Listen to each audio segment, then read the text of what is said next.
I met with Declan Farrell today for a coffee for Why I Ask, and we spoke a lot about how mental performance is such a key aspect to the role that he played in his career. He is an ex-Garda Sergeant, and he spoke about the different areas of his life and career that he navigated through before even starting out in the Guards in Ireland. He spoke about the different cases that he also managed as well, and how different the Guards were back then in comparison to how they are now, how training is done. So I want to bring you along for that conversation. We spoke about how he did some acting as well, so there was other areas of his life that different stage of his career that he moved into. And it was very interesting to hear about the mental performance side of the work that he did, how he managed his own mindset after each investigation, how he went about that, how investigations are done, how questions are asked. So I want to bring you along to join us for that coffee today. Declan, thank you very much for meeting with me today. How are you getting on? I'm getting on, Brandon. Well, thanks for setting up this meeting. Yeah, no, it's great. It's great to have a coffee and kind of chat about your background. So I suppose tell me about your career for starters. You were a sergeant in the Guards. So I suppose I could start off by saying I was born in the 50s and I'd be an official baby boomer. So I grew up, didn't know what I wanted to do. I had numerous jobs. I was a postman, worked in a supermarket, worked drawing maps. Then I just felt very confined in an office, and I looked for a job that had irregular hours and you were out and about. So I applied for the Guards and got it. So I entered into Templemore in 1977. Went to Raheny Garda Station, where I had a few good cases. One case was a kind of rapes taking place, a fella raping fellas, and I took an interest in this, and we went out at night patrolling, and some guy ran over to us and said, some fella's trying to, after feeling me up, and we said, okay, jump into the car. And we went around and he spotted him and we arrested that guy. As a result of that case, I suppose I became known in Raheny, and when I went for promotion then I was promoted. So it was kind of a good case to have. So on promotion, the big fear was, would I end up in South Kerry or West Cork? Somewhere different. Being a dub, I wanted to hang around Dublin. So I got Store Street, so I was happy enough with that. It was just a train ride in and out. It was a very busy place. It'd be very hard for you as a uniformed individual to have time to investigate. All you had to do was take a complaint and pass it on to the detective unit who would do it. So I stayed there for a while. During that time there, I saved lives of people, which I was very proud of. One was a suicide. He was on O'Connell Bridge. It was about 3 a.m. in the morning. What year would that have been? That would have been about, would have been in the 80s. We got a call. There was a suicide on the bridge. Now, he was standing the far side of, O'Connell Bridge here, and he was standing, and he had his hand along the parapet, ready to jump in. So I came up along the quays. The quays were the opposite way they are now. Turned off the engine in the car and just drove up silently. And then I had radioed for assistance, and I ran over to him and just grabbed his arm, and he swung around, so I was holding his arm, and he was dangling over the bridge. But other guys came down, we pulled them off. So it was good to think that you saved a life. What was going through your head at that moment? I don't want this guy, I don't want this person to die in front of me.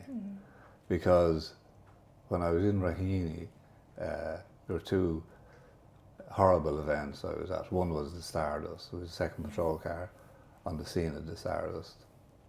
And the other one was a patrol car crashed, and there was 2 Australian girls in it. And when I arrived on the scene, there was 2 dead guards, a dead woman and a woman screaming. So when you come across a scene like that, you look at people the next day and you look at a live person, and it's great to see a live person.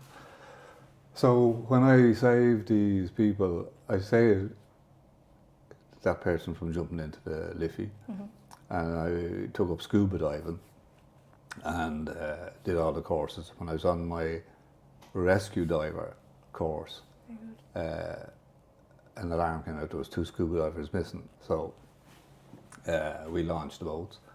So I was out in the boat, and I said if I was lost at sea, I'd head towards a buoy. So we went to check the buoys, and then we found the 2 of them. I remember reaching out my hand like that, and the girl grabbed my finger and nearly pulled it off. So. And they were alive? Oh, they were alive. Yeah. So it was, and I saw both. I saw a random note in the paper a few weeks later thanking, because they didn't know who rescued them. So they put an article in the paper thanking the scuba divers. And because I rescued divers on my rescue diver course, I passed. So there you go. And I suppose things back in, I suppose the guards in I suppose the 80s are very different to how they are now. Yeah. So I suppose what was life like being a guard back then? Well, first of all, there was a huge amount of respect from the public. If you were a guard, the people respected you. I remember I had to walk into town. It was a snowy day. All the buses were off, and I was on duty and at a special course.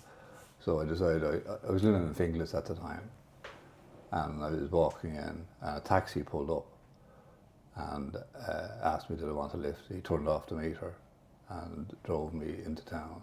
So there was a great sense of, I suppose, community, and you knew you were appreciated. Yeah. But the guards could very easily have been a great job, as I always say. But it went a different way. I think things are very different with it now. Like you were saying back then, there was a lot more respect. Yeah. If you had any sort of blemish on your record, you wouldn't get in. But now, in this age of inclusivity, if you were a criminal or were arrested, they'd still give you a chance. But you wouldn't get a look in at the guards if you were arrested for anything. But so it all changed. It all changed to it would be. So you can't have a police service, I don't believe, because nobody really wants to obey the law. They want to kind of do things. You have to police enforcement. You have to have a police force. And when they changed all that down in Templemore, this is a college. It's not a. I think it's kind of lost its force and became a service, and that's just my opinion. Yeah. And when back then as well, when people wanted to kind of have a career as such, the guards was one of the first places that people would look. Yeah. Whereas now I feel like it's probably maybe one of the last that people would look. Why do you think it was so different back then? I know one thing you mentioned was the inclusivity and kind of the difference within the respect, but it was a well-rounded job as such back then. It was a great job. You'd get into it.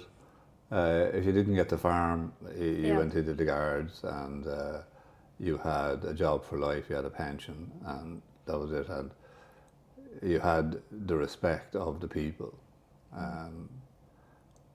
There's a story told that 2 cars came together on a narrow road, and they start shouting at each other, move back. And the guy got out of one of the cars and says, do you know who I am? I'm the local superintendent. And he went, I don't care if you're the local sergeant. You know, I'm not moving back. So it showed you that the people were in touch with sergeants and guards, and they were really part of the community, and they respected them. Yeah. But I suppose the change in times that's just gone. So I don't think I would join the guards at the time I joined, but I wouldn't join the guards now. Yeah. If you know what I mean. Yeah. So. And how different was the work when you moved up to being a sergeant? Well, the first thing you had to do was you weren't one of the lads anymore, right?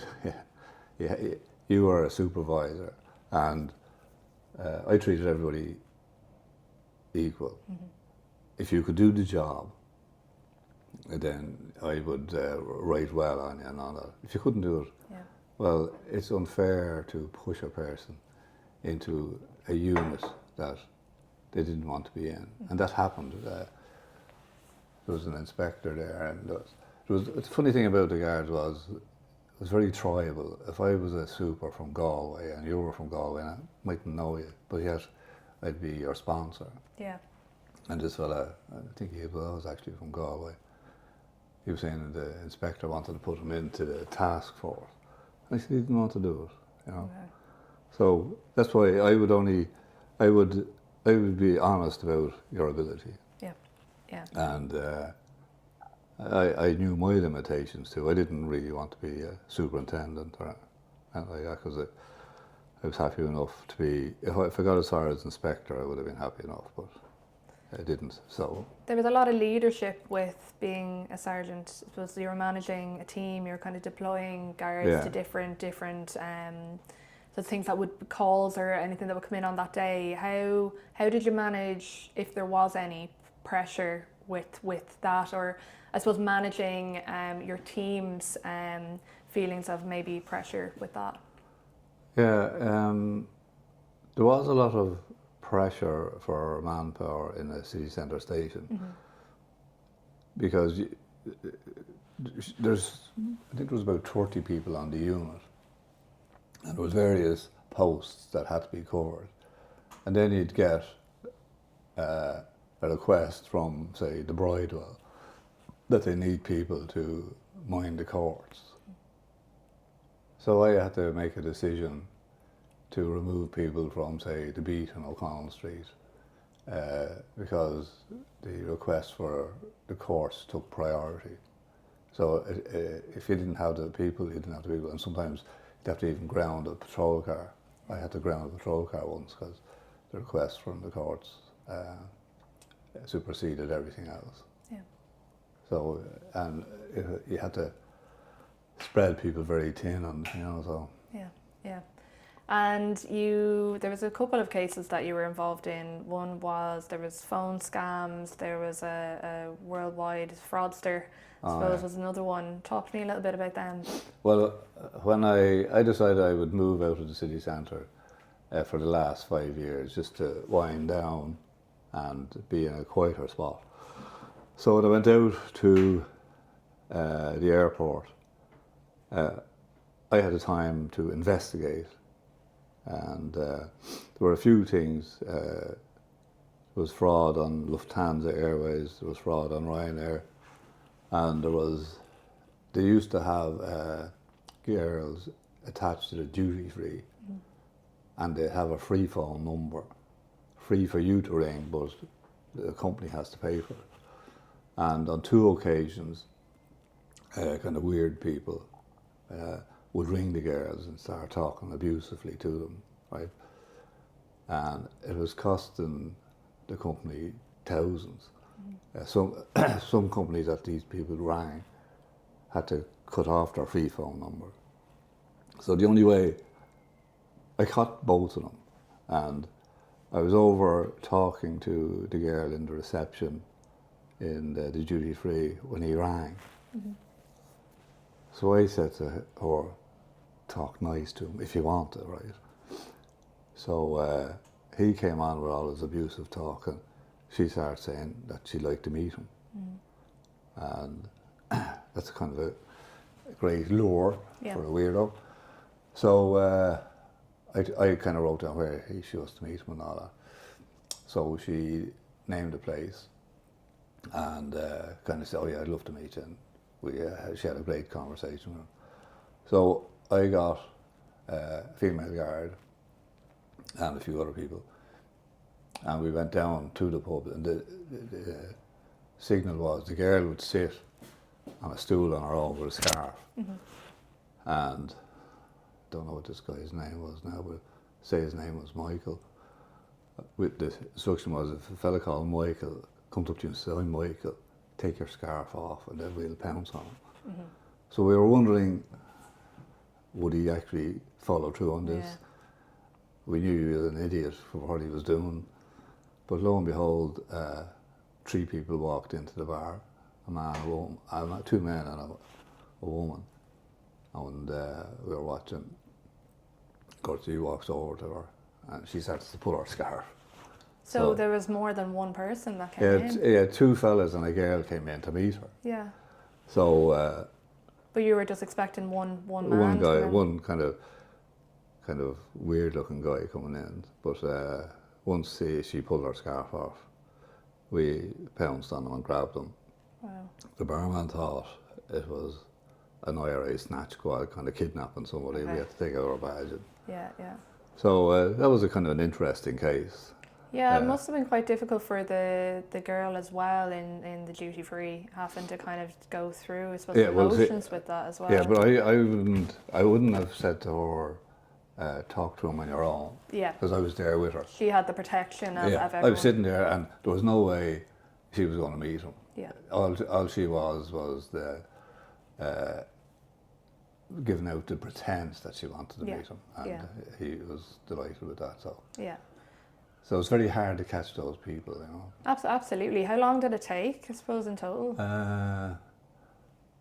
Well, when he started about, because there was already another guy who we caught, mm-hmm. and they rang me again and said, "There's another fella." And I said, "Is it the same fella?" And she said, "No, it's a different fella." So he was ringing for about a fortnight. So every day, like? Oh, every day, yeah. every minute. She'd slam down the phone, he'd ring again. Because there was a free phone number. So for her whole shift out there, she was getting those phone calls. Yeah, and she had to answer the phone because she didn't know who was coming in. Yeah. So so he was caught. The other guy was caught, and then I had an interest in curbing fraud on the airlines, and we got. This was Lufthansa and Ryanair. Yeah, the Lufthansa one was a guy. What he did was, he would buy a ticket, a cheap ticket, mm-hmm. and he had somebody in the travel community, a travel agent or something like that. He'd go in and say, "I want an upgraded ticket," and they'd give him a bogey upgraded ticket. Yeah. He'd fly first class after paying the economy. Okay. But anyway, we caught him. We asked him why he did it. He said, well, he had to fly out to the Far East and he just got tired sitting in the economy. But okay, fraudsters are kind of, I hate using this word, decent criminals, you know, but his mother paid Ryanair back the thousands that, you know. Yeah. But the other guy, he worked in a company, and you'd say, I don't know what company it was, but say it was a hotel company, or you were ordering something online. Yeah. And he'd say, "What's your car details?" And you'd give them. Yeah. So he had them, and he said, "Oh, will this work?" So he went, took your details, and booked an airline flight and got it. He said, "Oh, that was great." So that started them off. So he was taking his credit card details from you and then using that. There's a lot of that still happening now, like even with the scam phone calls and things, and passing over details, and you know, like I know of people it's happened to as well. It's very easy to believe, you know, those phone calls that can come in. Would you have found that would have happened quite often? Like I know they're kind of like bigger cases, but I suppose in general terms, would that have happened quite a lot? I thought, I remember discovering a site on the internet called Credit Card Generator, and you just keep pressing buttons until a credit card comes up. Wow. Now I think the credit card companies were able to stop that because you'll get a confirmation on your phone now or something, and you have to confirm it, whereas the fraudster wouldn't have access to your phone. Yeah. So, well, yeah, the guy who they made a movie about, or a documentary about, and I was interviewed on it. It was interesting following him, and I had a contact in Expedia who would be able to tell me what hotel he was in. Okay. But the first time I met him, excuse me, I wasn't sure what he looked like. Mm-hmm. but I knew he was coming in on an Aer Lingus plane, and I had tipped off the immigration. I said, if I'm following somebody, just check his passport and make sure the name's right. So this fella got off the plane, first off the plane, and a big hello to the air hostess who was opening the door for people to come in. And he looked like somebody straight from Central Casting you'd picked to play a fraudster, so I followed him and gave a nod to the immigration guy who checked his passport now. Said it's him. So we caught him and brought him to court. I objected to bail, he got bail, and then Expedia told me he got bail, he went on the run, but then Expedia was able to tell me a week later he was back in Dublin in a hotel. So we went into the hotel and went to the night security guy and said, we're looking for this fella's room. So he brought us up to the room and said, there, it is there. So this was about 6 a.m. in the morning. We knocked on the door and we told him it was room service. And he said, what? I said, it's hotel policy to start with this room every morning, you know, something stupid like that. You had to come up with something. Yeah, so he opened the door and I said, how are you? And he knew then that was the end of him. So. There was no room service. No room service. So yeah, and he wrote a book and he did this documentary. So there was a book written about all of that? Yeah, he wrote a book called Other People's Money. If you see it in the library, don't buy it in case you get the royalties, but... But you were mentioning a book about all of that. You were mentioned in the book about all of that. How long did it take for you to catch him? Was it in total, I suppose, like with everything that he was doing, how long was he doing it for? He was doing it for a long time, but I could see him heading off to Brazil and knew where he was going, and could see that he posted a package back from Peru or something like that, and we had it intercepted to see what it was because we knew it was purchase was illegal. So it took about 3 months, but I was lucky.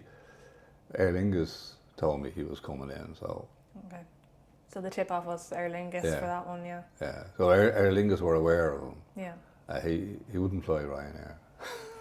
You wouldn't get too far outside of Europe with Ryanair. But yeah, so how did you, was there any kind of feelings of, there's a lot of mental resilience that is developed throughout the career of being a Garda Sergeant, you know, it's you come across a lot of difficult cases, you have to be very, headstrong is a big one. How did you manage all of that, I suppose, throughout the difficult cases as well as the ones that aren't, I suppose, with books written about them? I mean, it was horrific when I came across the scene of the accident where all the guards were killed. But at that time, there was no one to talk to you. You just went home and probably had a bit of a cry to yourself and got over it. And the next day, you just got on with it. So, same with the Stardust, when you went down there, there was nothing you could do. Yeah. It was like it was an inferno. You were the second car on the scene with that. Yeah, and it was like looking into a furnace. Yeah. If you went near it, you'd ignite yourself. So that was pretty horrific as well. Yeah. How did you? There was nothing. You just got on with it. There was no one. There was no one to talk to. No. There was nothing that wasn't a thing. No. And did you keep that all? So any feelings to yourself, or did you? No. We would talk among ourselves in the guards, and see, there's a thing called black humour, which if somebody was to listen to it, they'd be offended. But it's a way of releasing tension. It's just, you know. It's a way of releasing that emotion because there was no other way. But you wouldn't engage in that type of conversation with anybody else. Only people who were there, and so that was kind of a way of, I suppose, easing your mind and that, you know. Yeah, and you went into acting in the 90s. So talk a bit about the movies. Because of the type of job I was in, I wanted to go to the other side of the sphere, which was pretense, right? So I joined became an extra on TV shows, and joined an amateur dramatics, and it was a great sense because you're going into this world of paint and kind of mirrors and pretense, and it was a lovely world just to enter into. Yeah. So if you want to see me in action, you look at the first 5 minutes of a movie called Space Truckers, where a policeman trying to protect the president from an alien attack, and we're all kind of shooting at this alien coming through a door. You can turn it off after 5 minutes.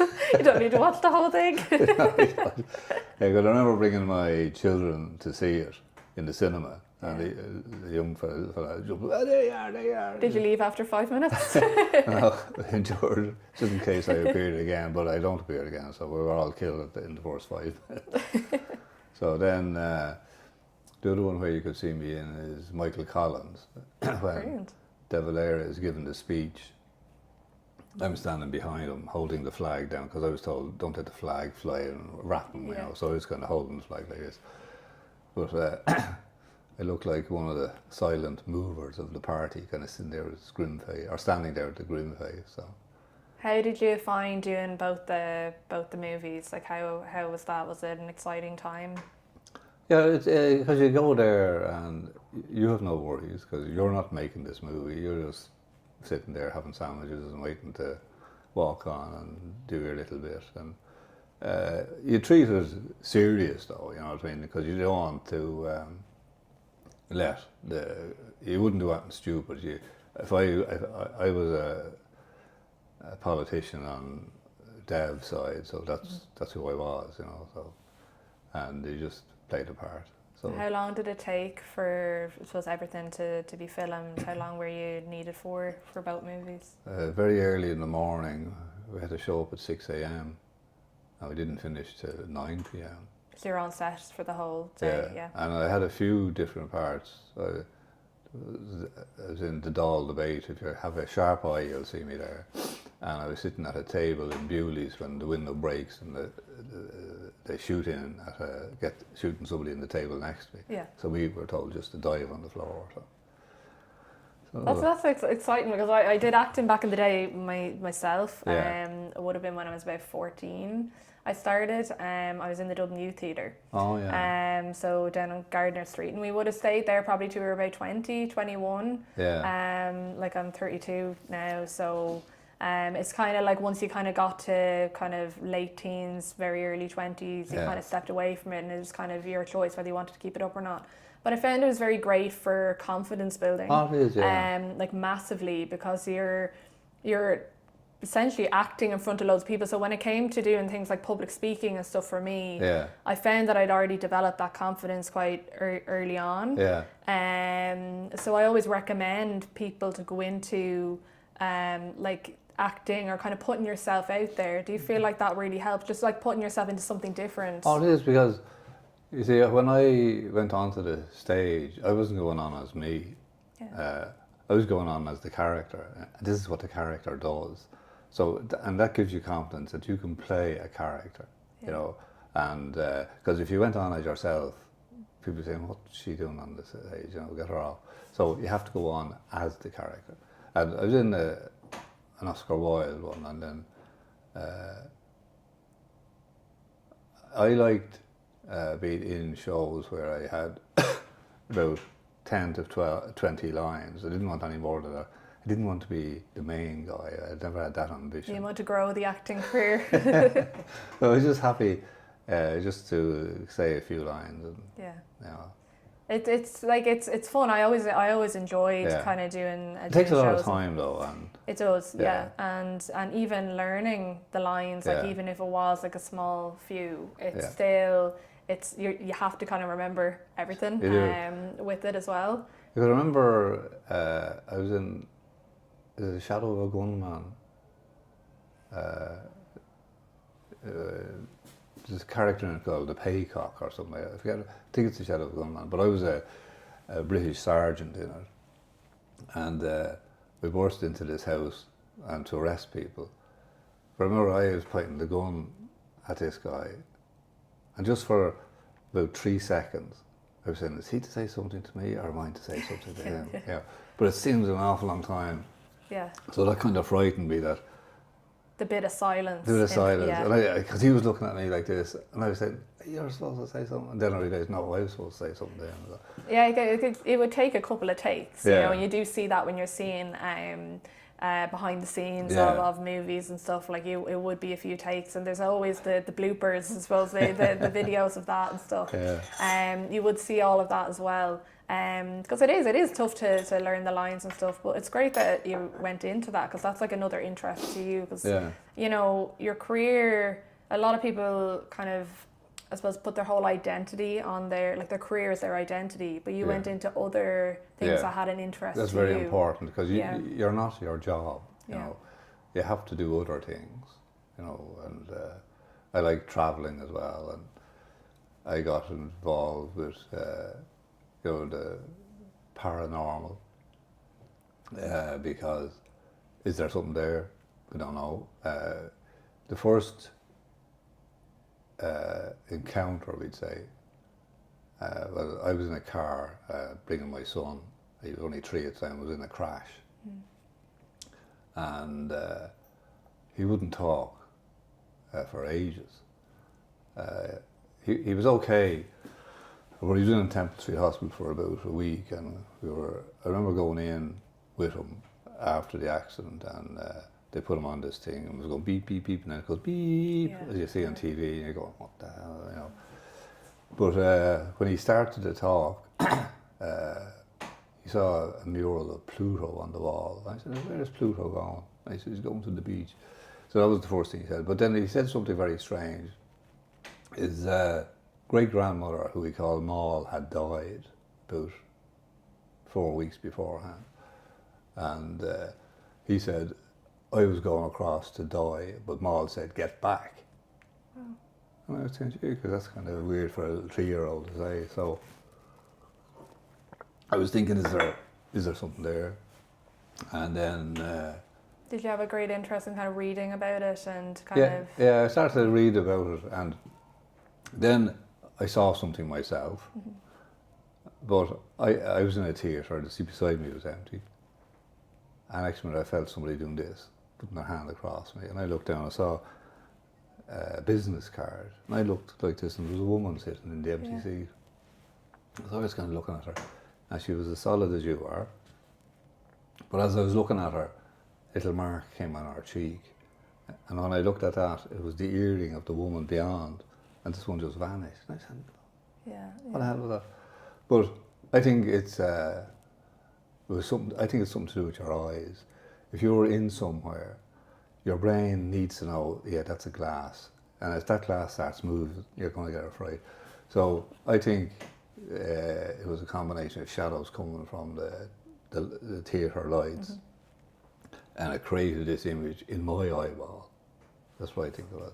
Because I interviewed people who said they were abducted by aliens. If you're abducted by an alien, I want to know, like, why do you think you're abducted by aliens? But some people got very violent. When, as an investigator, you're able to ask them questions, and you know they weren't. Well, they weren't anyway. But I was interested in like, why do you think you are? Why do you want to be thinking that? You know? With those questions, so interesting just with the investigation side of it, how do you navigate investigations? So you'd have a particular set of questions that you would have to ask in investigations, but when when interrogations would happen, you're trying to find out information, how do you manage sort of, you know, you'd have a lot of people might say no comment and things like that. How would you manage all of that? Well, see, if I'm investigating something, say now the fraudster, or I was investigating a guy who stole a wallet in a cinema. Now, with the fraudster, he's all set to defend himself against this evidence of fraud you have there. But I want to find out who you are. Are you a liar or whatever? So I don't just ask you about fraud. I said to the fraudster, so you're a lieutenant in the army, are you? And he said, yeah. I said, just kind of paused for a minute. So he knew then I'm moving away from something, or moving away from the fraud questions. So he said, what sort of a personal protection firearm are you issued with? That's very officious, you know. And if you're an army guy, you'd know what it was. So he goes, a Webley. I don't know, yeah. He said, how do you load it? He goes, you put the bullets in the thing. So an army guy wouldn't say that. So you kind of always ask people oblique type of questions. And then you kind of zoom in on it, or home in on what you're So after. instead of asking the questions about the case at hand as such, you're going down the side of their persona of... Yeah, because I'd say to him, there's a hotel there, you're in the hotel. No, I wasn't, that's not me. So he's defending himself against that, but he's not defending himself against other type of questions. But I'm asking them for a reason. Yeah. So. What would the training have been like for kind of training how to investigate people? Would you have gotten a lot of training when you started? No training? No. You learn on the job? Yeah, I remember coming out of Templemore and one of the fellas saying to me, like when you go to Templemore, they teach you the law. You have to develop your own self. You have to develop how you do a thing. Because one of the guys said to me after about 2 months out, he said, we're just a bunch of people in uniform doing our own thing. You'd investigate something different to me, or sometimes you wouldn't even bother investigating. You know, people, you know, if you get, I see people who, if they could get away with it, or they'd half do an investigation and forget about it. But I always like to finish it. And way back, I'd always, if you were a victim of a crime and I investigated your case, I would come to you with updates. I wouldn't be waiting for you to come to me. And I thought that was something that very few people did, but that was just me. I said, like, if I was in this person's situation, I'd like somebody to come to me and say, so I'd call to people's houses and said, you know, this case. Yeah. So there was no official training, let's say. So no, I got none. Today there would be more training, like even in universities now they have degrees in criminology and all of that. That wasn't really a thing back then. No. They turned Templemore into a university. Yeah. So there's more training now. I don't know what the training. They have detective training now, and they have people who go into the fraud. They'd have trained. So they have progressed since the time I went in. Do you think the structure has gotten better? The structure of the training? The structure of, I suppose, the guards in general, like the structure of the teams, investigation teams, the way questions are asked. Is there more to it now than there was? I think there's, well, I haven't seen any of the more up-to-date courses, but I think it's more driven by education now. Yeah. I'd say it's much better now than it was when I was there, you know. What was your favourite thing about being a sergeant? About being a sergeant? Or working in the guards in general, over throughout the span of the time you were there? Well, what I enjoyed about the guards was when I was drawing maps, I was drawing kind of geological survey maps, and I was in this office with 6 other people, and I was very claustrophobic, right? I had to get out of that situation.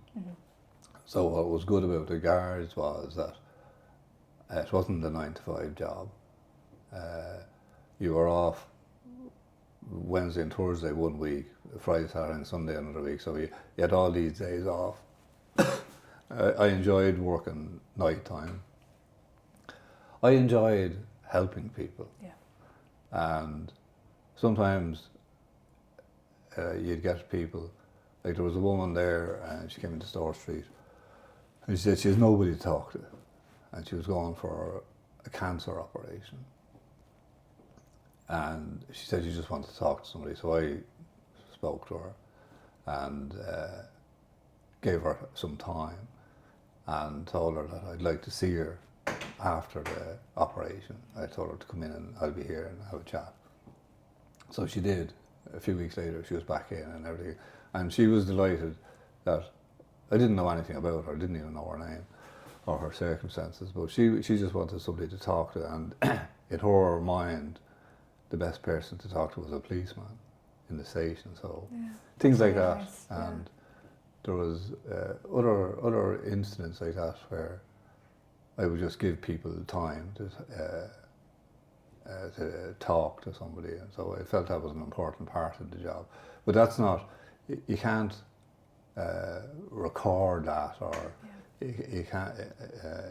It's just something you do at the time. You know.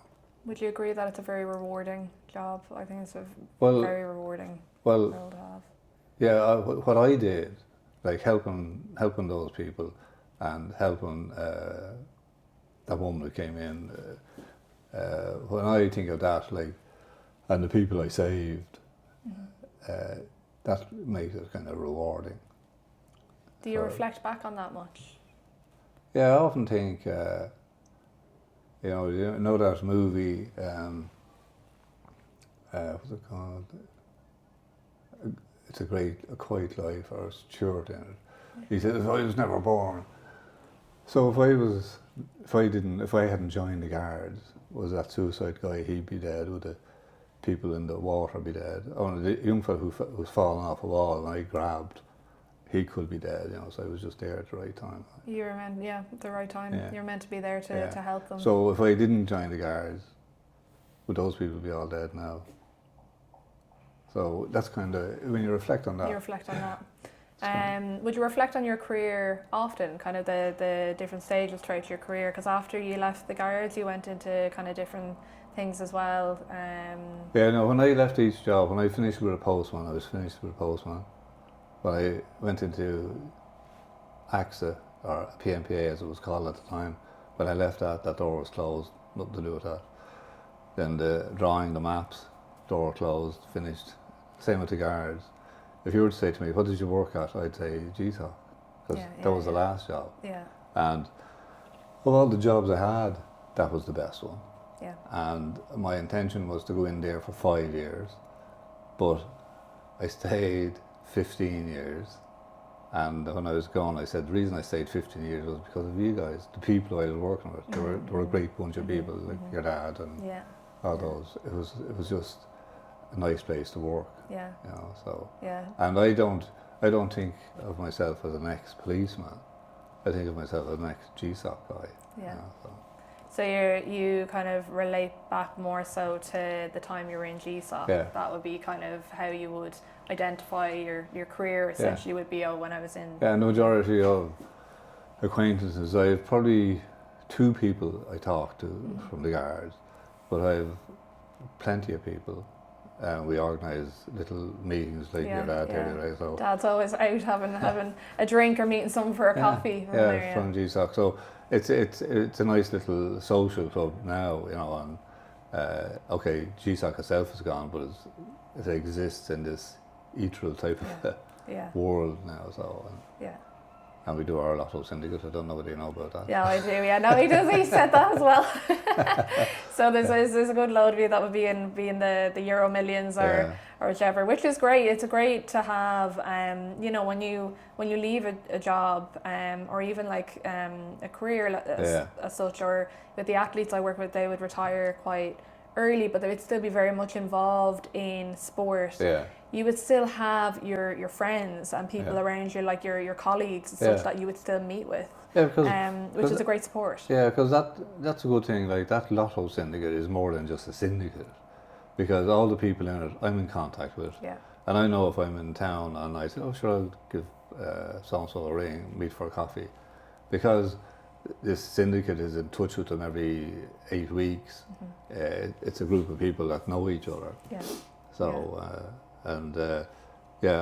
as well as the syndicate, there are other people from GSOC. If I was in town, I'd just give them a buzz and they'd meet for coffee and we'd have a chat. I think it's brilliant. It's great. It's great to have that, you know. And I think it is good because when I left the Garda, I came to GSOC.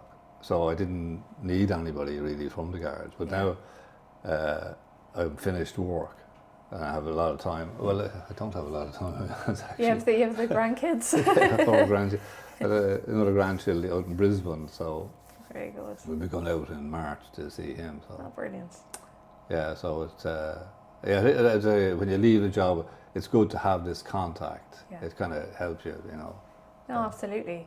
And I suppose with the different investigations and things you would have had, I suppose moving into going back to when you were a sergeant, were there any of them that you would have found maybe most difficult, or would you find them quite like you knew your job, you knew how to go about them, you kind of treated them all similarly? Yeah, like an investigation, what I used to do was plant a tree, and the roots are your complaint and all that, and then it grows and it just spreads out. That was my way of mapping the thing out. In an investigation, you go looking for information, not necessarily look for evidence to go against you. You look for information, and then you have all this information, and in this information, is there evidence of any wrongdoing against any person? And then you just put it all together and you send it off to the DPP. Yeah. Well, I enjoyed the investigation, putting the file together. Even simple traffic accidents, I would enjoy putting them together, and I'd make maps and everything so that when the file went to whoever it was going to, they would look at it and they'd be able to say exactly what it is, you know. Yeah. So. And with, I suppose, because I'm so fascinated by human behaviour, right? So I would have done a lot of that with the psychology and the science and research and just kind of behavioural science. Yeah. And there's a lot of that comes into investigations, with even with forensics and different sides of the career. So I'm always very interested in how you run an investigation, kind of, I suppose, beginning to end, with even an interview process. So how would that have been? Well, first of all, I enjoy doing it, and I said to myself, I'm a policeman, and this is what you do. So why would I not do it? So you go to the bother of training, putting on a uniform. So this is what you do. So you'd start off with, say, the complaint, and you'd get as much information from the person who's making the complaint as possible. Any opinions that I have, right, is okay.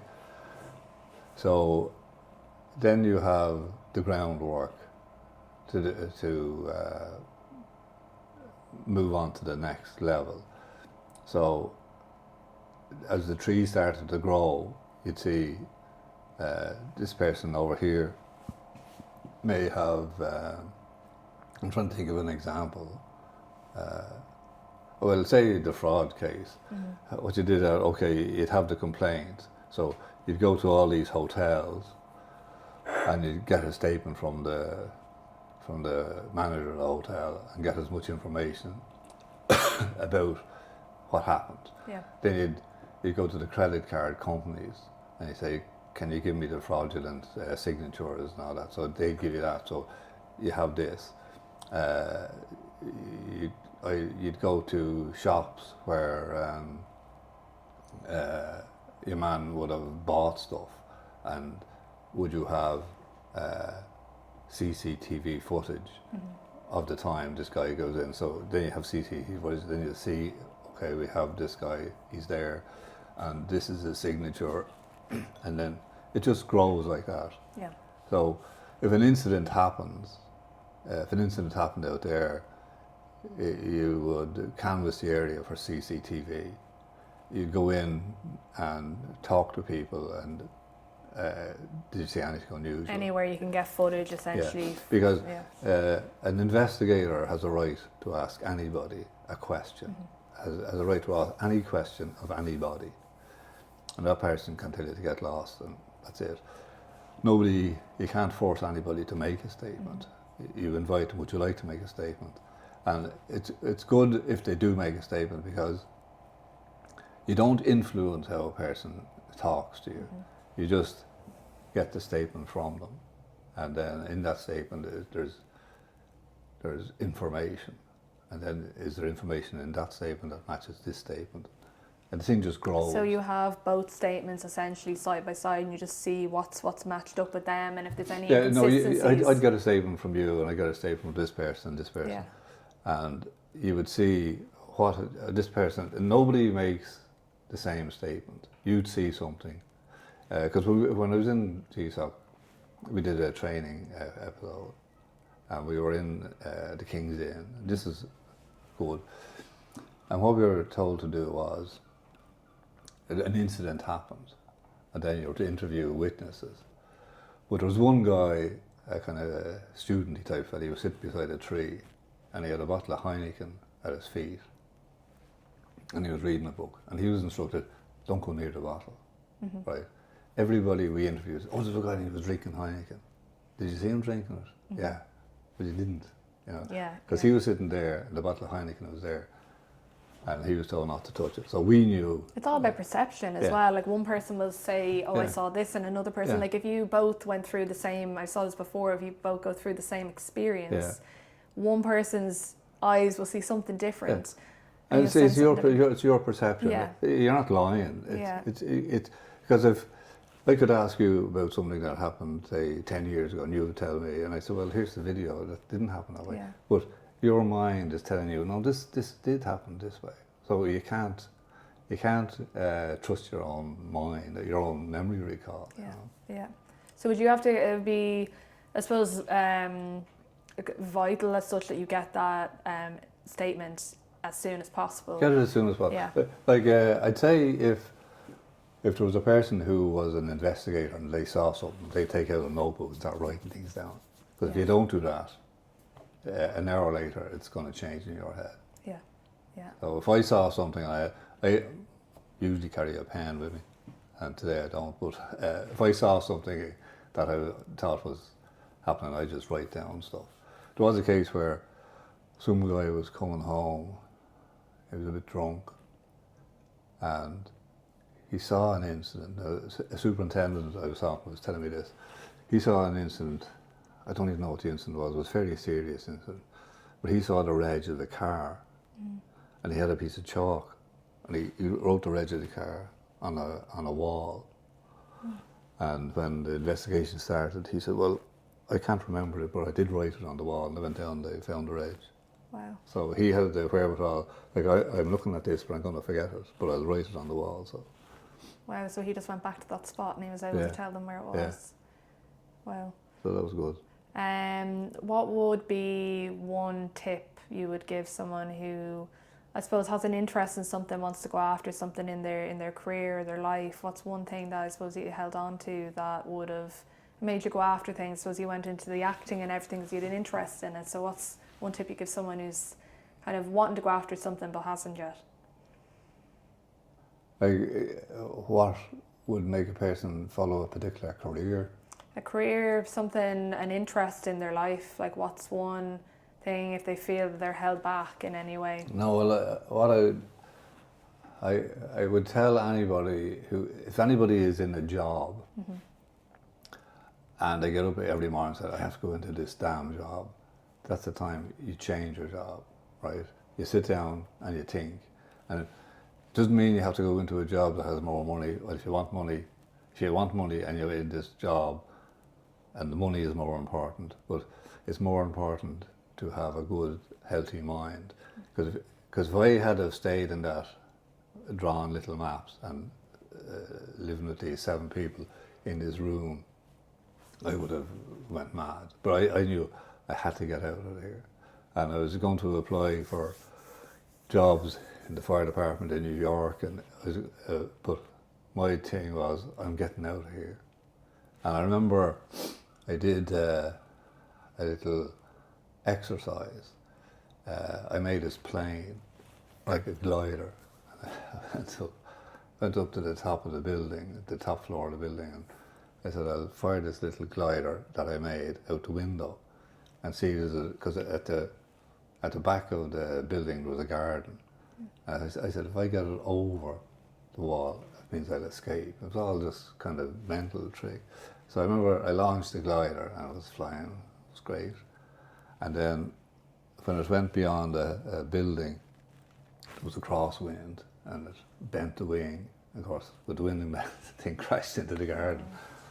So I said, I have to do something else. So I made a little rocket the next time, powered by elastic band, and it shot up in the air. And it went over the garden. So you're like, I'm getting out of here. I said, that's my success. Yeah. So it was all just mind playing. Yeah, it is. Because if you could sit there and you could just let visualization as well. Yeah. So that's what I'd say to anybody. If you're in a job that you get up in the morning and say, I hate this job. You're not meant to be there. You're not meant to be there. Yeah. And start looking immediately start doing things to get out of that job. Yeah. And do something you like. I enjoy the guards. I knew there was things in the guards that just annoyed me, but I didn't let them annoy me. Yeah. You know.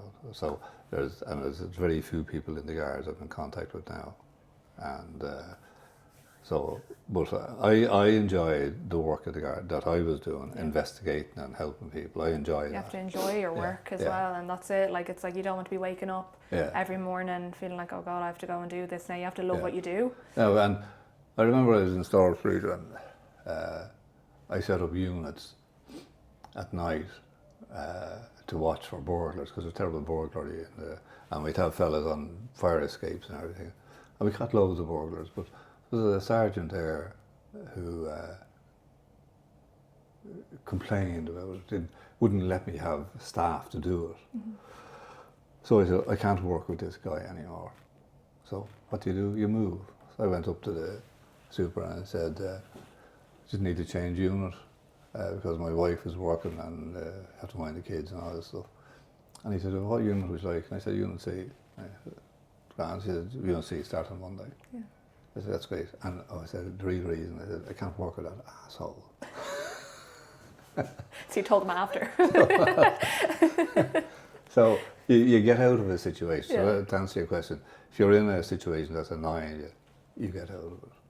Yeah, I love that. It's true. It's true. It's like you have to wake up every day and look. And sometimes you don't always feel motivated, but when you take action towards something, then the motivation kind of comes in after that. But when it comes to work and a career, you have to love what you do or find it rewarding. And I love what I do, and I love chatting to people. I love helping people as well. And you were saying you love helping people too, and that is a real part of that role that you play. Yeah, no, if you asked me what was the best thing about the Guards was actually helping people. There were people who hated you, needless to say, but there were people who needed your help, and I enjoyed helping them, and even I enjoyed working on cases.